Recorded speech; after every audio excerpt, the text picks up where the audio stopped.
All right, so, oops, I'm sorry. I didn't turn off my phone. We have Representative Kerwin on Zoom with us today. We're very honored here at the League of Independent Voters to talk about her bill, House Bill 1674. And so I'm just going to basically ask you to tell us anything and everything you think we should know about it, and then we'll go from there. And thank you, thank you, thank you for doing this for us. Oh, you are so welcome. And thank you for the opportunity to get the word out on these forever chemicals. I did not know anything about PFAS. I had never heard of it a year ago when I became campaigning in Johnson County and Somerville County. So one of the first things I did was go to the Johnson County Commissioner's Court, sat in the back row just to listen about what was going on in the county. And Dana Ames, who is precinct 4 detective and also the investigator for Johnson County, wheeled in this table of carnations in different colored water. And the carnations were, of course, different colors from white to clear water to tan to brown to dark brown. And these carnations have been sitting in the water from the land that these forever chemicals had been applied on. She gave a PowerPoint presentation that morning on PFAS, forever chemicals. And again, I had never heard of them. By the time she was done, I understood that these are chemicals that do not exist in nature. They are man made, they are carcinogenic, and they are being applied on farmlands in Johnson County. I called her the next day and I was just horrified. And I said, if I win this election, I will make this my first bill and I will do everything I can to get it through committee and passed. It's a beginning in Johnson County. It is a universe that is becoming more and more pervasive. We have it in household products, we have it in our water, we have it in our soil. They actually are testing for these forever chemicals using tests from the 1990s, which are 9 heavy metals, E. coli, salmonella, and it's now 2025. And there are almost 20,000 forever chemicals right now. We've been asleep at the wheel, and I think that it is time, now that the studies are coming out 20 and 30 years later, conclusive proof with our high technology lab results. They're carcinogenic, they're causing cancers, they're causing diabetes, all kinds of health ailments, which investigator Ames in her presentation showed with her conclusive lab tests at A&M, the lab in Pennsylvania that is actually doing testing on biosolids. Livestock are dying, fish are dying in the ponds, and it is now circling back to where we are realizing there are so many serious health ailments, not only from them being on our farm, being applied on our farmlands. We need clean soil for our farms, for our consumption, but also on our grasslands where our livestock is eating. And of course, to be able to test for this and prevent them from being applied on land is what this bill is going to do. We have made it limited to only the 16 forever chemicals and then Gen X that we have found in the bio waste plant in South Fort Worth that was bringing them down to Johnson County. It's a small sample to test, but it will be monthly, one test a month, only $750. If that batch on that truck has any of these forever chemicals, it will go to a toxic landfill site and not be applied on the farmlands. So what I am hoping is that this will grow into something bigger. It will cover more forever chemicals.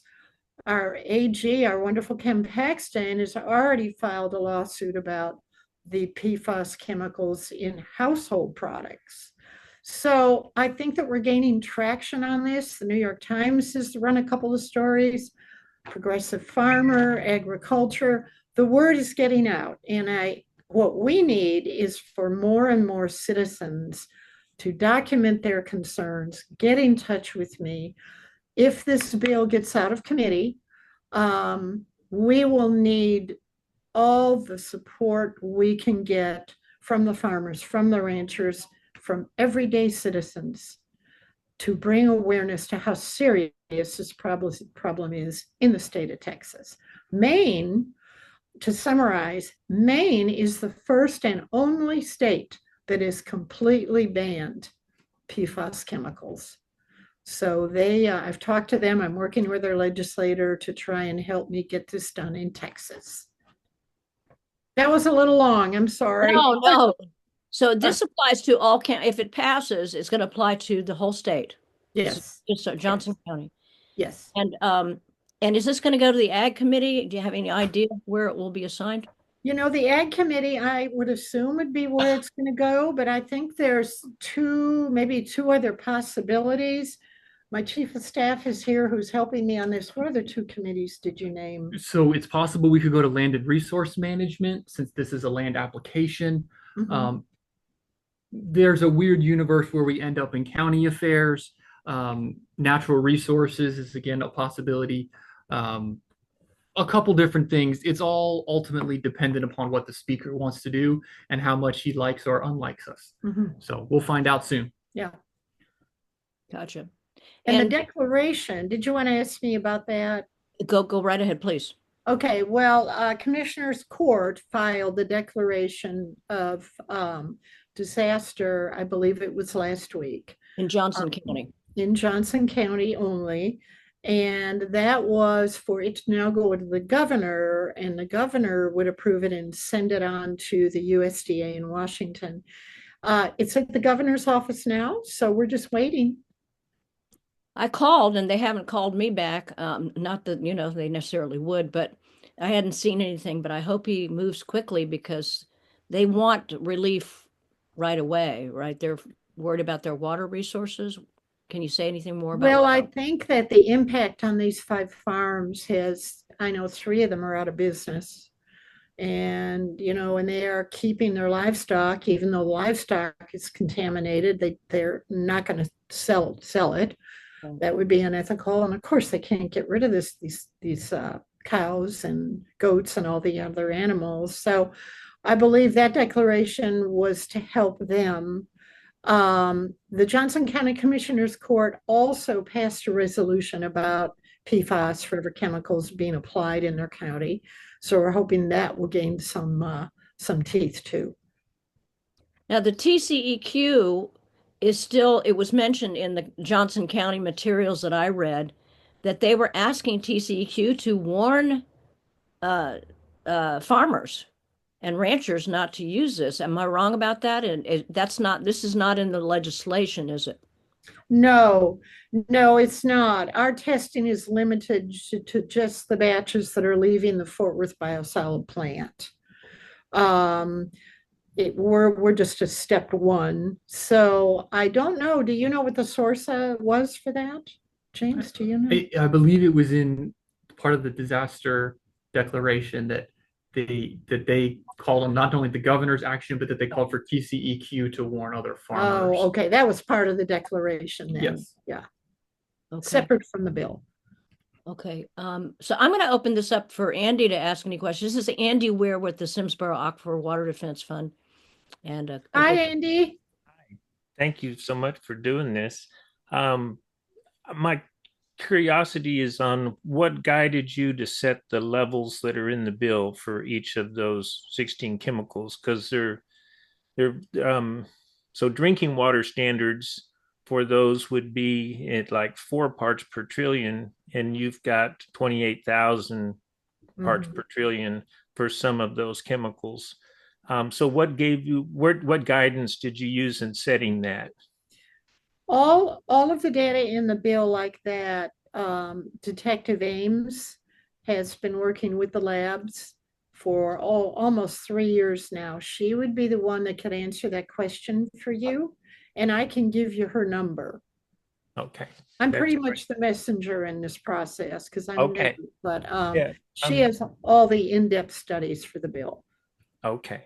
Yeah, I Right. did call her, but I bet she's getting a lot of calls. This is hitting the news a lot. So anyway, Oh, I know. go You ahead. know, we just, it's wonderful. It's just wonderful. Not only that we're getting traction for the bill, but it's educating our citizens too. Yes, that's Right. key.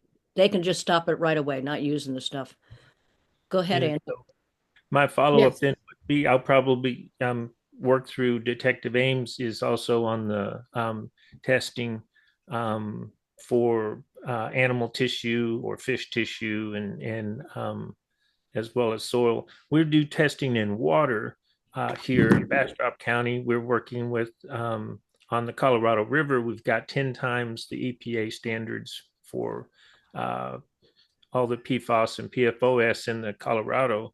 Yeah. Um, and then we've got in the two counties that where I'm working with, helping to organize some of the ranchers is turf grass operations that use the dillo dirt. So it's the composted biosolids for their crop of grasses. And all of that's running off into the neighboring ranches and has caused some fish kills. And so when they saw what was happening in Johnson County, they were very alarmed. So we want to be able to repeat the kind of work that you're doing. Yeah. Well, your commissioner's court and your judge, we just have an awesome court in Johnson County and a really awesome judge. So they have been 100% supportive of pursuing this, the disaster declaration. So that is now, you know, we are unique in that we actually have a detective slash investigator of environmental crimes in Johnson County, and actually in this precinct where we found it. So we were kind of that shortened, you know, a lot of our research and being able to get this bill written because she had the resources. I had, Wonderful. sorry, Andy, if you No, wanted to say more. no, I ma'am. had a thought that we should, my organization, the League of Independent Voters, we're small, but we're very active people, and a lot of us are in rural areas too. We could be reaching out to the commissioners' courts across the state and saying, "Are you familiar with what's going on in Johnson County?" And we hope you will weigh in on this bill, or somebody doing that, trying to reach all the county commissioners' courts. What if you had 254 counties who said yes on please pass HB 1674? That would be incredible. And that's exactly what we need. And the first thing that I did when I knew I'd have to take this on is I called surrounding counties, knowing this bio waste plant probably did haul trucks to them. And we now have 9 counties who passed independent resolutions. And you probably could add that if you were going to reach out and Yeah, say, hey, and I'll send those copies to you please do. of the resolutions, and then the commissioner's court just votes on them. Great. That's what we need. Yes, Perfect. Okay. that'd be great. I'd like to ask a question that came from our Farm and Ranch Freedom Alliance, and that is there is a concern in the bill when you change that section 63, that you define or 63.002. So, and you add biosolids, but part of that is commercial fertilizer material, mixed fertilizer, custom formula fertilizer, or similar elements. And then you add biosolid compost or wastewater residuals. So later in the provision, it says anyone that manufactures these items in 63.002 have to have it tested. And so does that mean the small, because this is a group that represents organic farmers. So if there's somebody creating a small compost that doesn't use biosolids, but because it's in that section, are they going to have to test their small batch of compost? Okay, James is going to answer that. He's on top of that.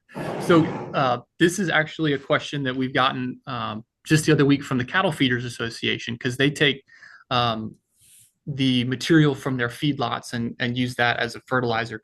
If you look on the first page when we define sewage sludge, it talks there about how that comes from an industrial application, and then we add that back into the existing fertilizer stuff. So what I told to the cattleman was, I don't think that this will affect you. If it does, please let us know, and we're happy to write an exclusion for that.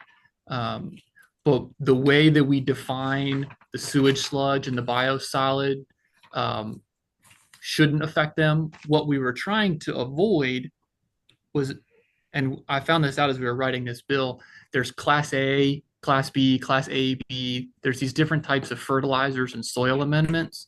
And so we didn't want to come in and say that, okay, the biosolid, I believe, is a Class B fertilizer. So we didn't want to come in and say, hey, you have to test this Class B fertilizer for PFAS, and then they just change it and say, well, instead of being Class B, we'll just become a Class A. And now they're still using the exact same product. It's still chock full of PFAS, and we haven't actually solved the problem. So that's where we went a little wider on that definition, but we kept a very narrow definition to the biosolids and the sewer sludge, to hopefully not affect those smaller producers and the other folks who aren't actually the target of the bill. Okay. And the way I interpreted what I read was that essentially you're saying if you create the raw material, the biosolid sludge, if you're the creator of that, you have to test that.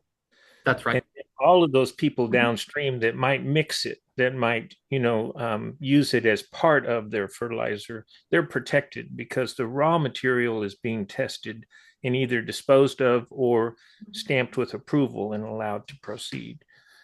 So, Yes, that's the goal. Yes. Okay. that's exactly what the bill should do. Now, keep in mind, we're starting out with one test a month. So, hopefully if the bill gets through, we can change that dramatically to a bigger number. But, to keep the fight manageable, we decided on one test a month for now. Yeah. That's right. Yeah. And the producers have to test each batch, but we're not going to come in and we only verify a test once a month. Yeah, and it has to be publicly posted online too. Right. The results of their internal tests. Good. Correct. Yeah. And we did that because we've been specifically in Tarrant County, Simsboro, the company that they've contracted with, Simsboro has said that their product is clean and it's safe. And that they're testing for these things and that it's acceptable. So if that's the case, that's wonderful. Please provide us the insurance of that. And then once a month, let's just get an outside eyeball on it, make sure your machines are calibrated correctly, nothing is off. But we tried to be as minimally invasive towards them as possible, and without fully trusting them, but giving them the benefit of the doubt, right? Correct. Okay. Now, I was going to ask about Simsboro, and that's thank you for. I'm sure they're all over this. Yeah, we've run up against the chicken and the egg argument with TCEQ, EPA, and or TCEQ at least, because the mantra that we get back from all of our inquiries is everything's being tested, but PFAS isn't in the test routine, but it meets all the requirements of current testing. So they give you that mantra, but you can't get anybody, in the front line of the agency to say, but we need to add PFAS. So, we've been asleep for 40 years on this. And now with almost 20,000, probably more every day of these new chemicals, there's no telling the additional, not only health, but environment products that are being adversely affected and just turning into toxins in our environment. They're so far ahead of us. And I know I just met with a group of water people, and it's such a big problem and will be an even bigger problem as more and more of these tests are exposed on how dangerous it is. We really, bottom line, we have to get to the sources. And when you think of that and how immense that's going to be, it could be a decade, and I just hope with technology that they're going to be able to come up with something that will be able to correct it and prevent it at the same time, and neutralize it or whatever it's going to take. I'm just hoping we can do it sooner than later. Yes, ma'am. Well, Representative, I know you've spent a lot of time with us. I really appreciate this. I'm going to go ahead and turn off the recording unless there's something else you want me to capture. No, it's just I would so appreciate your offer on getting hold of all 253 counties. I don't know if we can do all 200, but I'm gonna pitch it, and I think there's a lot of people are looking for some good things to do.